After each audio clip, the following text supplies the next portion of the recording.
오늘 이 본문을 가지고 나그네처럼 살자라고 하는 제목으로 함께 은혜를 잠깐 나누겠습니다. 소크라테스의 제자들이 참 많이 있었는데요. 그 중에서 우리가 너무나 잘 알고 있는 이 플라톤은 유독 책을 많이 쓴 사람 중에 하나입니다.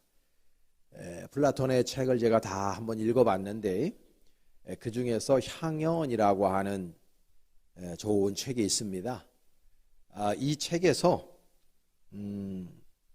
그 알키비아데스라고 하는 사람이 있는데, 이 사람이 플라톤과 같이 소크라테스의 제자입니다. 그래서 이 알키비아데스가 자신의 스승인 소크라테스에 대해서 외모를 이게 폄훼하는 것은 아니고 자신의 스승을 어느 정도는 조금 비꼬듯이 스승인 소크라테스의 외모를 그렇게 기술한 내용이 이 향연이라는 책에 있어요. 뭐라고 얘기했냐면, 이분은 조각가들의 작업장에 앉아있는 실레노스들을 닮았다 이렇게 표현하거든요. 이 실레노스가 누구냐 하면 포도주의 신인 디오니소스의 술 친구입니다. 그래서 아주 못생긴 외모를 가지고 있는 그러한 숲의 신이 실레노스인데, 그 실레노스를 빼닮았다 그렇게 표현을 하고 있는 거예요. 그러니까 이 제자들의 눈으로 보기에도 소크라테스의 외모는 흠모할 만한 것이 아무것도 없는 그런 외모였다 라고 이제 알려져 있는 것이죠. 그리고 이분은 매 끼니마다 걱정을 해야 되는 돈이 별로 없는 가난한 사람 중에 하나였습니다. 그러니까 외모도 별로 좋지 않고, 그리고 끼니를 걱정해야 되는 이 소크라테스. 그런데 이 사람은 그 시대에 부를 축적한 사람들이나 아주 외모적으로 뛰어난 사람들을 부러워하지를 않았어요. 거기 애기를 이렇게 왼쪽으로 하나 놔요. 애기를 둘이 붙여놓으니까 애들이 그런 거야. 그렇지. 아니 그렇지. 옆으로. 그렇지. 아이고, 고마워요. 옆으로. 네. 둘이서 사이가 얼마나 좋은지. 그래서요, 이 소크라테스는 그 시대의 모든 다른 부유한 사람이라든지 잘생긴 사람들에 대해서 조금도 부러워하지 않고, 이 소크라테스가 기도한 내용이 나와요. 기도를 어떻게 했냐면, 친애하는 판신과 이곳의 모든 신들이여, 나의 내면이 더욱 아름다워지게 해주시고 내 외적인 재산은 내 내면의 상태와 일치하게 하소서. 나는 지혜로운 사람이 부자라고 믿고 싶으며, 내가 갖고 싶은 황금은 절도 있는 사람이 지니거나 가질 수 있을 만큼만 가지게 하소서. 이렇게 얘기했어요. 그러니까 이 소크라테스는 지금 기도를 누구한테 하냐면 판신에게 하고 있어요. 이 판이라고 하는 거는 이 보편적인 그런 의미를 가지고 있거든요. 그래서 이 시대의 판신을 누가 믿었냐 하면, 자연 동굴 속에서 집을 지을 수 없는 가난한 백성들이 그냥 자연 동굴에서 살았거든요. 그 사람들이 믿었던 신이 판신입니다. 그러니까 소크라테스는 그 시대에 귀족들이 믿었던 제우스라든지 이런 신들이 아니라 그 시대에 가장 서민적이고 가장 어찌 보면 소외된 사람들이 믿었던 그 판신에게 기도하고 있어요. 일부러 이 사람이 이렇게 하고 있는 거예요. 그래서 이분은 내면의 아름다움이 가장 귀한 아름다움일 뿐만 아니라 이 세상에서 무소유로 사는 것, 이 세상에 집착하지 않고 사는 것, 그것이 바로 진정 지혜 있는 사람이고 행복한 삶을 사는 것이다 라고 이분이 온몸으로 지금으로부터 2500년 전에 우리들에게 가르쳐주고 있는 것입니다. 삶의 지혜가 우리에게 많은 것들을 가져다 주고 있죠. 내가 그리스도인으로서 이 책을 읽으면서 그런 생각했어요. 우리 그리스도인들이 배워야 될 여러 가지의 삶의 강령이 있는데 여러분, 저와 여러분도 그리스도인으로서 욕심을 좀 내려놓는 인생을 우리가 살아야 되겠다 생각을 해요. 우리 그리스도인들에게서 가장 중요한 게 뭐냐 하면 믿음이지 않습니까? 그러니까 우리는 믿음으로 사는 삶을 살아낼 수 있어야 된다라는 생각을 하는 거예요. 신앙생활은 처음부터 예수님께서 우리들을 오라고 하시는 그 순간까지 믿음으로 사는 삶이 가장 지혜로운 삶이라고 하는 것을 우리가 잊어서는 아니 된다라고 하는 것이죠. 아브라함이 그런 삶을 산 분입니다. 이분은 하나님의 부르심을 받아서 멀쩡히 살고 있었던 갈대아 우르 땅을 그는 나왔습니다. 고대 사회 때의 갈대아 우르는 가장 훌륭한 교육 도시였을 뿐만 아니라 가장 훌륭한 상업 도시였습니다. 그래서 그 시대에 가장 모든 백성들이 그곳에 가고 싶어 안달이 날 정도로 훌륭한 도시였습니다. 그리고 우리 종교사학자들에 의하면은 아브라함은 그 시대에 그 갈대아 우르 땅에서 매우 잘 먹고 잘 산 사람이었습니다. 그런데 그 땅에서 나오라고 했고 가나안 땅으로 가라고 했는데 우리가 객관적으로 놓고 보면요, 저는 그 갈대아 우리가 터키 지역에 있습니다. 그 터키와 이스라엘을 다 가본 사람으로서 보면은 터키가 이스라엘보다 제가 볼 때는요 10배는 더 풍요로운 나라입니다. 모든 면에서. 그러니까 그런 자신이 모든 것들을 다 일구어냈던 그 익숙하고 풍요로운 땅에서 하나님께서 불러내심으로 그 척박한 땅 가나안 땅으로 이끌어 가셨을 때 그 말씀에 순종함으로 간 사람이에요. 어찌 보면 포기하는 삶을 살았고 내려놓는 삶을 살았기 때문에 아브라함이 그러한 말씀에 순종할 수 있었다라는 것을 알 수가 있어요. 그러니까 아브라함은 모든 순간마다 하나님 아버지를 향한 믿음으로 그의 삶을 반응한 거예요. 우리가 인생을 살아가다 보면은 수많은 것들에 우리는 반응을 해요. 그렇죠? 우리는 음식에도 반응을 하고 다른 상대방에게 반응을 하고 우리는 어떤 모양으로든지 항상 반응을 하게 돼 있어요. 그런데 지금 이 아브라함 같은 사람은 하나님의 말씀의 명령이 떨어졌을 때 그분은 믿음으로 반응하고 있다는 거예요. 믿음으로. 이게 중요한 거예요. 그러니까 믿음으로 반응했기 때문에 그가 무소유의 삶을 살아갈 수가 있었다라는 것을 알 수가 있는 거죠.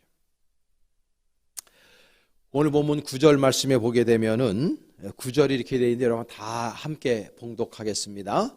믿음으로 그가 이방의 땅에 있는 것 같이 약속의 땅에 거류하여 동일한 약속을 유업으로 함께 받은 이삭 및 야곱과 더불어 장막에 거하였으니. 아멘. 지금 보면은요 아브라함의 삶이 뭐냐 하면 장막에 거했대요. 텐트 치고 산 겁니다, 여러분. 그러니까 이분은 나그네와 같이 산 거예요. 이분은 얼마든지 부하게 살 수 있었음에도 불구하고 좋은 집을 짓지 않고 텐트 치고 장막에 살고 있었다라고 표현하고 있는 거예요. 여러분, 우리는 인생 살아가면서 자꾸만 이 세상에서 뭔가를 얻으려고 해요. 그렇죠? 자꾸만 무엇을 가지려고 해요. 그래서 연봉이 좀 더 늘어났으면 좋겠고 내 사업체가 더 커졌으면 좋겠고 좋은 직장에 다녔으면 좋겠고 돈도 훨씬 더 많이 벌었으면 좋겠고 명예와 권력을 훨씬 더 많이 가졌으면 좋겠다, 이런 생각을 가지고 저마다 아침별 보고 일어나가지고 밤별 보고 퇴근합니다. 대부분의 사람들이 그런 삶을 살아요. 아니라 할지라도 뭐 주식 투자를 한다든지 요즘에 코인 투자가 또 유행이죠. 그 이외에 수많은 나름대로의 가지고 있는 실력들을 가지고 다 투자를 합니다. 왜? 다 잘 먹고 잘 살아보려고 하는 몸짓들입니다. 저는 그거 자체를 다 비난하려고 하지 않습니다. 우리 모두가 다 가난하게 살고 집 없이 살고 소망 없이 살자 그런 얘기를 하는 것이 아니고, 여러분 적어도 우리는요 하나님 아버지의 말씀을 따라 사는 우리 믿음을 가진 사람들이라면은 하나님의 말씀에 정언적인 명령이 떨어졌을 때 믿음으로 반응하자는 말씀이고, 또 하나는 우리들이 정말 세상을 살아갈 때 추한 인생을 살지 말자고 얘기하고 싶은 거예요. 사람이 어떤 것에 집착하지 않습니까? 그 인생 취해지는 겁니다. 취해지는 거예요. 돈에 집착하잖아요?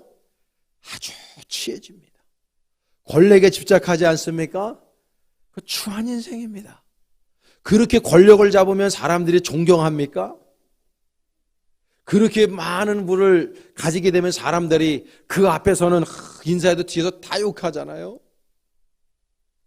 왜 그러냐면 그렇게 집착한 인생이 우리들에게는 선한 영향력으로 다가오지 않기 때문입니다. 그 인생이 소크라테스가 얘기한 것처럼 지혜롭지 못한 인생이고 아름답지 못한 인생이기 때문에 그런 겁니다.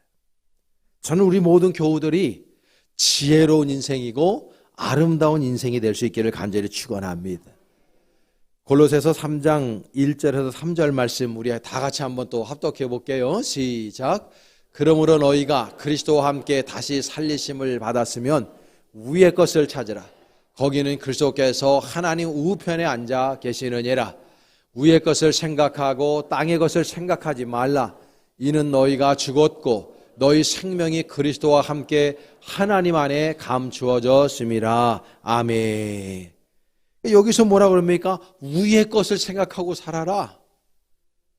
땅의 것은 곧 사라지고 없어질 것이기 때문에, 영원하지 않을 것이기 때문에 이 세상을 쳐다보고 이 세상을 추구하는 인생이 아니라 하늘의 것을 추구하는 인생을 살아가야 된다. 그 얘기하는 거예요. 예전에 우리 그 외할아버지께서요 6.25 사변 끝나고 난 다음에 저기 부산 밑에 무슨 그 섬 하나 있죠? 네? 가도 섬 하나 있어요. 나는 그 섬 이름을 맨날 생각을 못해. 근데 그건 그런데 거기에 진호원이라고 하는 고아원을 했어요. 저희 외할아버지께서. 고아원을 이제 전쟁 통해 부모 잃고 형제 잃고 한 사람들 데려다가 고아원을 굉장히 크게 하셨거든요. 근데 그때 이제 오리 같은 걸 키우고 닭 같은 걸 키워서 오리 고기를 많이 드셔서 우리 어머니가 지금도 오리 고기를 싫어하십니다. 근데요, 오리가 있잖아요. 오리를 키우는 오리 농장에 가보면은요, 처음에 얘네들한테 있잖아요, 여기다 캡을 씌워 놓습니다. 딱 캡을 씌워 가지고, 여러분 오리는 날러요, 못 날러요?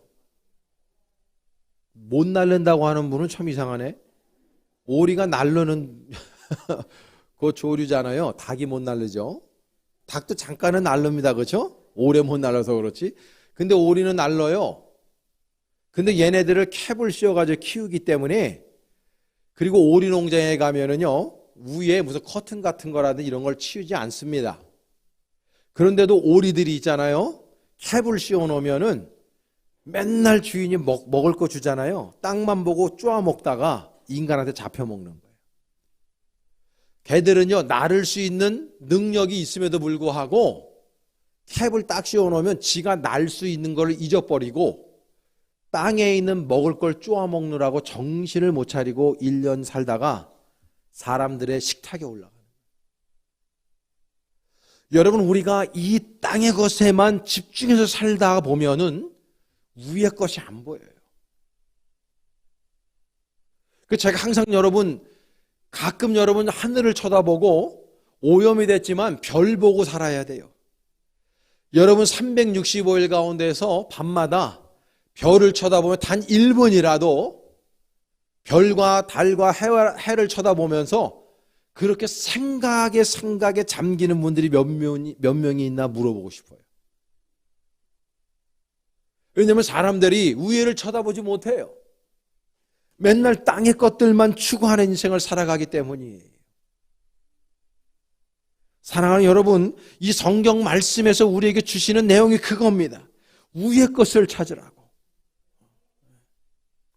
자, 또 하나 읽을게요. 우리 베드로전서 2장 11절의 말씀인데 우리 다 같이 한번 읽겠습니다. 시작. 사랑하는 자들아, 거류민과 나그네 같은 너희를 권하노니 영혼을 거슬려 싸우는 육체의 정욕을 제어하라. 아멘. 그러니까 베드로 기자가 뭐라고 얘기하냐면 우리들의 정체성을 이야기합니다. 우리를 나그네요 거류민이라고 표현하고 있습니다. 그러니까 우리는요, 영어 성경에 보면 트래블러, 하나의 여행자로 생각하고 있어요. 그리고 foreigner, 우리를 외국인이라고 표현하고 있는 거예요. 그러니까 여러분, 우리는 외국인이고 여행자예요. 우리들이 원래 집이 있다고. 집이 있고 우리 여행자고 외국인이고 우리는 곧 집에 가야 돼요. 그 집이 어디냐? 하나님께서 예배하신 처소, 예수님께서 예배하신 처소, 저 하늘나라인 줄로 믿습니다. 그 신앙의 고백이 이 말씀 안에 녹아들어 있는 겁니다. 그러니까 우리는 이방인처럼 이 땅에서 살아야 되는 거고 외국인처럼 나그네처럼 이 땅에서 살아가야 되는 존재라고 우리에게 초지일간 성경은 우리에게 말씀해 주고 있어요. 근데 우리 그리스도인뿐만 아니라 세상에 사는 모든 사람들은 마치 여기에서 영원토록 살 것처럼 살아요. 큰 오해죠. 잘못된 가치관이죠. 그러니까 이 세상에서 영원토록 살 것처럼 착각을 하고 사니까 이 세상의 것들만 쳐다보면서 이 세상에서 어떻게든지 성공하려고 그러고 이 세상에서 어떻게든지 많은 것들을 해빙하려고 노력하는 거예요. 그러니까 사람들이 행복하지 않아요. 우리나라가 전 세계에서 10위권 안에 드는데 나는 사는 것만 놓고 보면 우리나라가 세계에서 제일 잘 산다고 생각하거든요. 왜냐하면 우리나라가요, 부족한 게 없는 나라예요. 그리고 뭔가 좀 이렇게 뭐라 그래야 되나, 아주 모든 게 다 편리한 나라잖아요. 우리나라처럼 전 세계에서 소비자 중심적인 나라가 없기 때문에 우리나라는요, 불편한 거를 다 민원을 집어넣어가지고 다 고쳐놨어요. 그래서 여러분, 유럽을 가든지 미국을 가든지 그 잘 사는 세상에 우리나라보다 훨씬 잘 산다라고 하는 세상에 가봐도, 일본만 가봐도 불편한 게 한두 가지가 아니에요. 근데 우리나라는 불편한 게 별로 없어요. 왜냐하면 불편한 걸 못 견뎌서 다 고쳐놨어요. 그러니까 사는 것만 보다는 우리나라처럼 정말 잘 사는 나라가 없는데, 제가 오늘도 이 설교하면서 여러분 얼굴을 보니까 90%가 헬렐레 하고 있어요. 지금요. 너는 설교해라. 나는 피곤해 죽겠다. 지금 내가 여기 왜 왔는지, 난 누구, 여긴 어디, 이러고 있는 분들이 엄청 많아요. 막 피곤해 찌들어가지고, 삶에 찌들어가지고 일주일 동안 또 스피디하게 또 연초가 되니까 얼마나 더 열심히 또 회사에서 쫙될 것이고, 여러분 나름대로도 열심을 내가 올해 한번 살아버리라, 어떻게든 내가 한번 성공해버리라, 뭐 이 마음 가지고 여러분들 열심히 살다가 주일날 딱 오니까 이제 피곤이 한 거예요. 넉넉하고. 근데 오늘은 좀 작은 소리로 설교하려다가 안 되겠는 거죠. 여러분, 좀 내려놓고 살았으면 좋겠어요. 우리가 뭐 한 20년 전부터 유행한 말 중에서 simple life라고 하는 용어가 유행하지 않습니까? 좀 이렇게 심플 라이프를 살아야 돼요. 사람이 가진 거 많고요. 그리고 이렇게 뭔가를 자꾸 욕심부려서 추구하는 인생 삶은요, 절대 행복하지를 않아요. 그리고 그 인생에 추해 보여요. 아름답지가 않아요. 숭고하지가 않아요. 그런 사람들에게서 나는 냄새가 향기롭지가 못하다고. 아, 저 사람이 왜 이렇게 욕심부리지? 아, 취해 보여요. 저희 아버지 목사님이 항상 저한테 가르쳐 주신 게 뭐냐면, 목사는 세 가지를 명심해야 된다. 하나는 떠날 준비, 그 다음에 설교할 준비, 죽을 준비 항상 하고 있어야 된다. 제가 예전에 우리 마서영 목사님이 있을 때 갑자기 좀 몸이 안 좋고 그래서 수요일 날 예배 시간 30분 남겨놓고 설교 좀 대신에 그랬더니 아, 목사님 준비가 안 되는데요. 그래 내가 준비가 안 됐구만 정말 그랬어요. 목사는 떠날 준비, 죽을 준비, 설교할 준비를 항상 하고 있어야 되는 거야. 여러분, 우리 그리스도인들 똑같습니다. 여러분들은 설교자가 아니니까 설교할 준비는 안 하더라도 여러분 떠날 준비, 죽을 준비가 되어 있어야 돼요. 여러분들이 영원토록 살 인생들이 아니잖아요. 육신적으로. 영원이야 영원토록 살지만 우리의 육신은 아무리 지금 과학 문명이 발달했다 할지라도 제가 볼 때에는 80만 넘어가면 생산적인 삶을 살기가 힘들어요. 다 그렇다는 건 아니지만 보편적으로 에버리지 따지면 80이 넘어가면 생산적인 삶을 사는 분들이 많지 않아요. 대기업 회장들이나 뭐 이런 분들 빼놓고는 쉽지가 않아요. 그러니까 사실 80세 정도까지 산다고 보면 되는데 여러분 보면 이 80세가 금방 80년이 금방 갑니다. 여러분 100년이면 일수로 따지면 며칠인가요? 그거 안 생각해 보셨어요? 36,500일밖에 안 돼요. 100년 사는 거. 그러니까 여러분 이게 일수로 따져도 이게 많은 것 같지만 적고요. 벌써 우리 송구영신 예배 끝났잖아요. 이제 조금 있으면 또 송구영신 예배 드립니다. 눈 한번 감았다 뜨면 주일이고 세월이 얼마나 빠르게 가는지 몰라요. 그러니까 우리가 일생을 살아갈 때 빠르게 살아가는 이 일생 속에서 우리가 영원히 살지를 못한다고 우리 육신이. 그러니까 이 땅에서 우리가 떠날 준비, 죽을 준비해야 되기 때문에 가볍게 살아야 된다니까요. 아멘 잘 안 하실 줄 내가 알고 설교를 하는 거예요. 그래도 집착이 되거든. 그래서 목사님 그래도 잘 달아보고 죽어야지. 뭔가 좀 좀 칼을 뽑았으면 무라도 쓸고 죽어야지 뭐. 몇 년 전에 읽은 책 가운데서 인문학 명강이라고 하는 저게 이제 시리즈물인데요. 저게 서양 고전, 동양 고전 이렇게 되어 있는 책이에요. 근데 그 동양 고전에 보면은 저 책에 보면 우리나라의 유명한 지식인이죠. 훌륭한 분이죠. 다산 정약용 선생에 대해서 저기에서 말을 해요.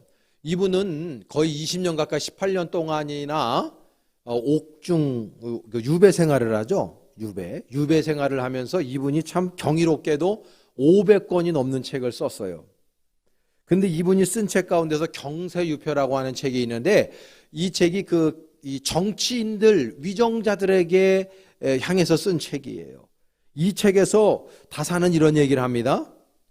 백성을 사랑하는 근본은 아껴 쓰는 데 있고 아껴 쓰는 것의 근본은 검소함에 있다.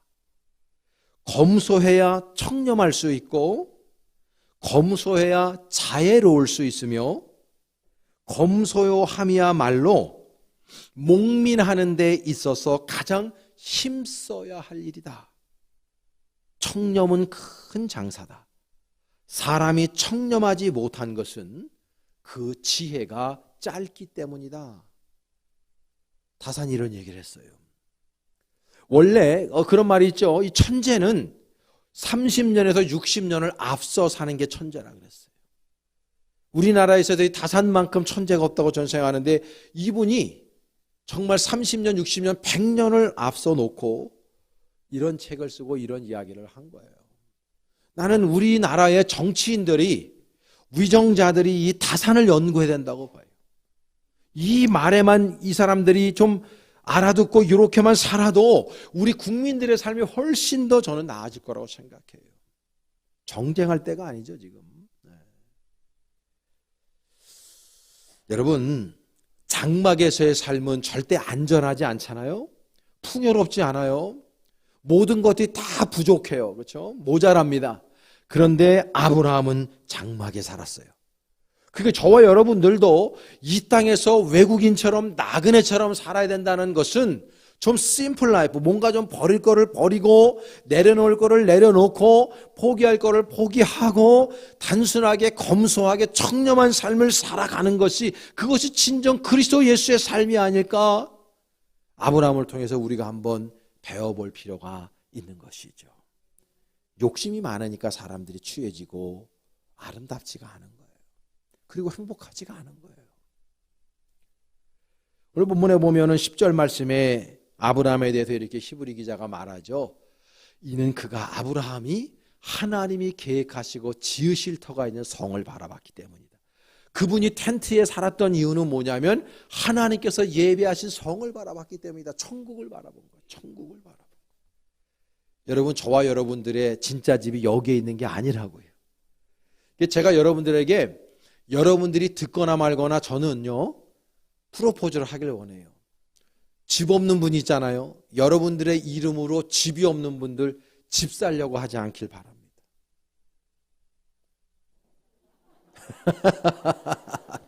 그래도 뭐 내 집 하나 있어야지. 아마 사셔도 괜찮은데 내가 그랬잖아요. 내 말을 듣거나 말거나 나 말씀드린다고. 집 없는 분들은 집 사지 마시고 우리 동네에서 집 살려면 수십억 원 있어야 돼요. 그냥 원래 사글세나 월세나 전세로 사시고 그 돈 벌어가지고 하나님의 나라 확장을 좀 사용하시기를 축복합니다. 가난한 사람들에서 우물도 좀 파주시고 교회도 좀 지시고 먹을 것도 좀 사주시고 그렇게 하며 사세요. 아니 그게 내 집이 아닌데 여러분 또 내 집이 있어 지금 내 명의로 된 내 집이 있는 분들에게도 제가 조언하는 거예요. 듣거나 말거나 집을 파셔가지고요 좀 하나님을 위해서 쓰시기를 바랍니다. 그거 내 집이 아니라니까요. 거기서 영원토록 살질 못해요. 우리 대한민국의 부모님들은 그저 자식 생각. 우리 새끼 물려줘야지.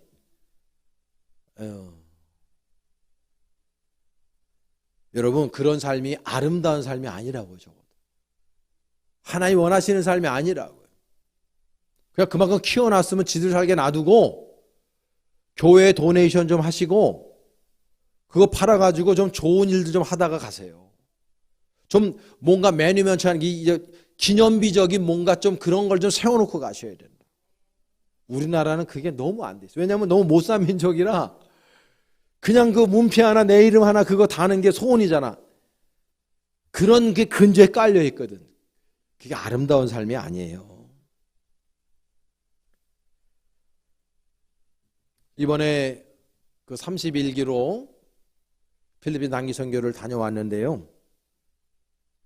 2개 교회를 하나에 봉헌해 드린 거 너무 감사하고 기도해 주신 여러분 너무 감사해요. 너무 정말 모든 것이 은혜일 수밖에 없다 이 생각을 다니면서 했고요. 너무 감격스러웠습니다. 그 중에서 그 아이타에 있는 아이타의 교회 하나를 봉헌해서 그 이영하 장로님 네 분이 하신 건데요. 거기에 아이타는 산족입니다. 그래서 예전에 그 아시아와 아프리카가 대륙이 붙어 있었을 때 아프리카에서 아시아로 넘어온 민족이에요. 그래서 그 사람들의 키는 1m 60도 안 되고 그게 흑인과 뭔가 좀 섞여가지고요. 이게 다 뻐글뻐글하고요. 필리핀어보다 더 까맣습니다. 그렇다 대부분 못 살아요. 필리핀어한테 밀려가지고 마치 미국의 인디안처럼 밀려가지고 산에 사는 사람들이에요. 그러니까 못 살죠. 그 사람들의 집은 다 그 대나무하고 바나나 잎으로 엮어서 삽니다. 동물들하고 같이 살아요. 그 가정에 10명이 살아도 요만한 집 하나 엮어가지고 거기에 닭도 살고 염소도 살고 사람들이 10명이 같이 살아요. 화장실 거의 없고요. 그렇게 살아요. 거기에다가 교회 아름답게 지었습니다. 근데 거기에 가니까 그분들이 가지고 있는 거는 우리들에 비해서 100분의 1? 몇백분의 1밖에 안 되는 것 같아요. 그런데 그분들의 표정은 우리들보다 훨씬 더 행복해요. 그분들은 심플 라이프의 자체가 가진 것이 없으니까. 그런데 그분들이 우리들을 환영하면서 예배를 같이 드렸는데 너무너무나 그분들의 모습을 통해서 배우는 게 많은 거예요. 그분들이 거기에서 이제 유스, 우리 초등학교 아이들 그리고 학생부 아이들이 찬양을 우리 위해서 불러주었는데요. 행복이라고 하는 찬양이었어요. 제가 가사 불러드릴게요. 한번 들어보세요. 화려하지 않아도 정결하게 사는 삶, 가진 것이 적어도 감사하며 사는 삶, 내게 주신 작은 힘 나눠주며 사는 삶, 이것이 나의 삶의 행복이라오. 눈물 날 일 많지만 기도할 수 있는 것, 억울한 일 많으나 주를 위해 참는 것, 비록 짧은 작은 삶 주 뜻대로 사는 것, 이것이 나의 행복이라오. 이것이 행복이라오. 세상은 할 수 없는 하나님의 선물, 이것이 행복이라오. 하나님의 자녀로 사는 것, 이것이 행복이라오. 이 노래를 그 친구들이 불렀습니다. 한번 여러분 영상 준비했는데 한번 이분들이 얼마나 행복하게 이 찬양을 부르는지 한번 보시기 바랍니다.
이것이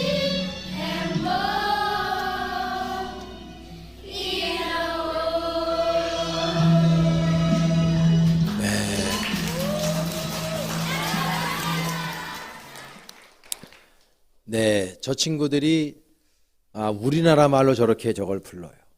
그러니까 얼마나 노력을 많이 했겠어요, 그렇죠?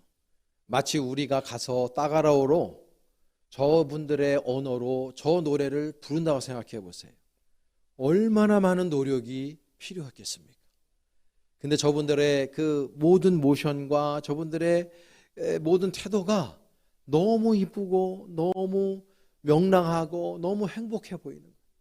분명히 내가 저분들보다 더 많이 가지고 있는 건 분명한데 저분들의 삶을 보면 오히려 숙연해지는 이유는 저분들은 무소유 속에서 심플 라이프를 통해서 찬양하듯이 내가 하나님의 자녀가 된 것 자체가 너무나 감사한 행복이라고 그렇게 고백하고 있기 때문 아니겠습니까? 여러분, 많이 가졌다고 잘 사는 인생이 아닙니다. 진짜 나그네처럼 이 땅 곧 우리가 다 놓고 가야 될 이 세상인데 내가 소유한 것이 결국 내 것이 아니고 하나님의 것임을 기억할 때 우리가 이 땅에서 욕심 부리지 않고 좀 내려놓고 포기하고 그리고 오히려 다른 사람들에게 아름다운 사랑을 나누며 흘려보내며 살 수 있는 그런 진짜 지혜로운 삶, 진짜 아름다운 인생을 우리 아브라함처럼 그렇게 살아낼 수 있기를 바랍니다. 저와 여러분 모두가 이 땅에서 나그네임을 기억하고 더 향기로운 인생 살아낼 수 있는 저와 여러분 될 수 있기를 간절히 축원합니다.